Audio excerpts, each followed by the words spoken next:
One of my teachers always, whenever we went into a shame spiral, she would teach a lecture, and always somebody would put up their hand and say that they didn't deserve love. And her counter to that was to say, does a baby deserve love? Well, of course, a baby deserves love. Well, at what stage, at what age do you stop deserving of love? And the answer is always, well, never. So therefore, you are deserving of love. And it has to start with you in order to give that to yourself. But even then, and I do want to drill into the gender argument a little bit more. How do you make the case? Like we've got, as a man, we've got, to make sure that the bills are paid, and whatever that is. And how do you make that case to even think about, you're talking about nervous system regulation and trauma and intuition and all that. How do you explain that to a skeptical man who's dealing with very practical issues?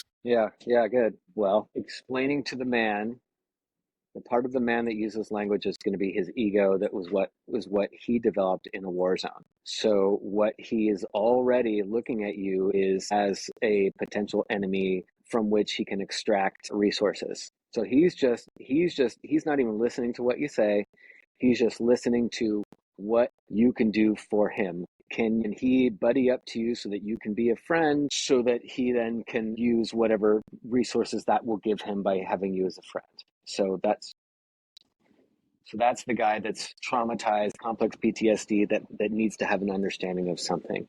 While you're talking to him, you're just doing what you do, which is you're here to save your own ass first. And the way you've found the best way to do that is to go into your own heart and to be face to face in there. And so one thing that does is, as you're talking to your own heart, there's the version of the man that you're talking to that's outside of you, that's in three dimensions that your eye sees. But there's also another him that's inside, and this is where I may start drifting off from the people that are whatever, that you'll find him, or if you and I are working together, you're going to see me on the outside in the dualistic sense, like I'm a body here, you're a body there. But in the non-dual sense, you're going to find me in your heart there. So somehow, I mean, sometimes I call it the back door, where I'm working with people and they may be laying face down, where they're just lying there relaxing. And from my dualistic, I can just see them. I can see them lying there breathing. When I then go in and I feel myself and I adjust my posture a little bit, and then I gaze at them in another way,